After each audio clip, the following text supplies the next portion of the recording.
जय हिंद दोस्तों, आप सभी को मेरा राम राम है। आजकल आप लोग देख रहे होंगे कि हमारे देश में जय मीम और जय भीम का नारा एक साथ लगा रहे हैं। क्यों लगा रहे हैं? ये लोग क्या दिखाने की कोशिश कर रहे हैं और ये लोग चाहते क्या हैं, ये मैं आप लोगों को आगे बताऊंगा। लेकिन सबसे पहले मैं आप लोगों को एक सुधीर चौधरी का एक रिपोर्ट दिखाने की कोशिश करता हूं और उस रिपोर्ट के जरिए आप लोग समझने की कोशिश कीजिएगा। तो आइए सबसे पहले आप लोग उस रिपोर्ट को देखिए। डॉक्टर अंबेडकर कहते थे कि भारत के मुसलमान भारत को इस्लाम का घर नहीं युद्ध का घर मानते हैं। इस्लामिक सिद्धांतों के अनुसार उनके लिए जिहाद की घोषणा करना पूरी तरह न्याय संगत है। और इसी पुस्तक में अंबेडकर लिखते हैं कि भारत के मुसलमान सिर्फ जिहाद की घोषणा ही नहीं कर सकते, बल्कि उसकी सफलता के लिए विदेशी इस्लामिक ताकतों की मदद भी ले सकते हैं। और अगर विदेशी मुस्लिम ताकतें जिहाद की घोषणा करना चाहती हैं तो इसमें भारत के मुसलमान उनकी सहायता भी कर सकते हैं। भारत के मुसलमानों के लिए ये विचार डॉक्टर अंबेडकर के थे, हमारे नहीं है। इस पुस्तक में उन्होंने ये भी बताया था कि भारत के मुसलमान कभी भी अपने देश के लिए ईमानदार साबित नहीं होंगे। इस पुस्तक के पेज नंबर 337 पर वो लिखते हैं कि इस्लाम धर्म एक बंद खिड़की की तरह है जो मुसलमानों और गैर मुसलमानों के बीच भेद करता है। इस्लाम धर्म में जिस भाईचारे की बात कही जाती है वो भाईचारा मानवता का भाईचारा नहीं है, बल्कि उसका मतलब सिर्फ मुसलमानों का मुसलमानों से भाईचारा है। अंबेडकर ये भी लिखते हैं कि मुसलमानों के भाईचारे का फायदा सिर्फ उनके अपने लोगों को ही मिलता है और जो गैर मुस्लिम हैं यानी हिंदू हैं उनके लिए इस्लाम में सिर्फ घृणा और शत्रुता ही बची है।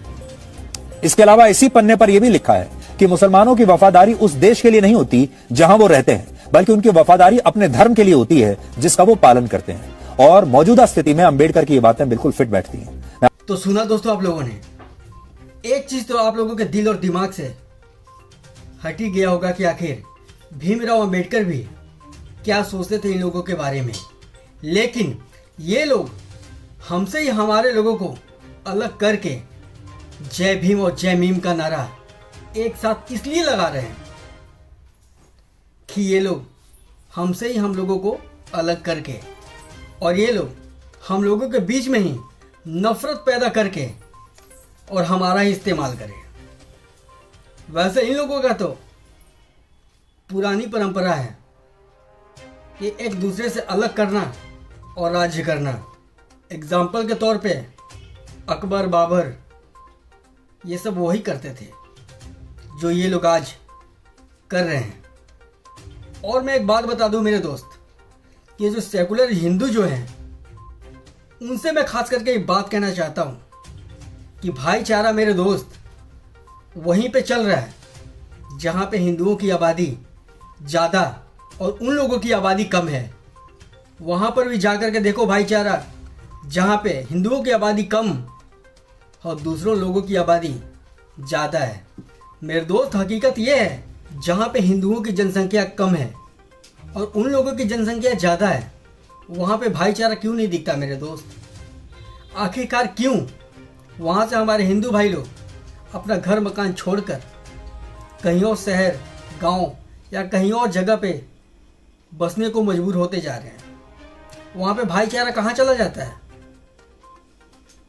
मेरे दोस्त, समझना चाहिए, क्योंकि ये लोग गजवाए हिंद का सपना देख रहे हैं। वैसे तो ये लोग कभी कामयाब हो ही नहीं सकते जब तक हम और आप सब मिलकर चलेंगे।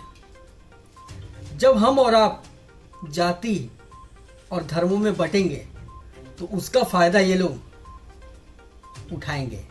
तो इसीलिए मेरे दोस्त, हम लोगों को एक साथ मिलकर चलना चाहिए, ना कि हम लोगों को जाति और धर्मों में बंटना चाहिए। हम लोग हिंदू थे और हिंदू ही रहेंगे। हम लोग अपना बाप नहीं बदलेंगे, एक बाप के थे और एक के ही रहेंगे। जो पैदा हुए हैं वही बनकर मरेंगे। जय श्री राम। अच्छा लगे, अगर बात समझ में आई हो तो आप लोग इस वीडियो को शेयर जरूर कीजिएगा। जय हिंद।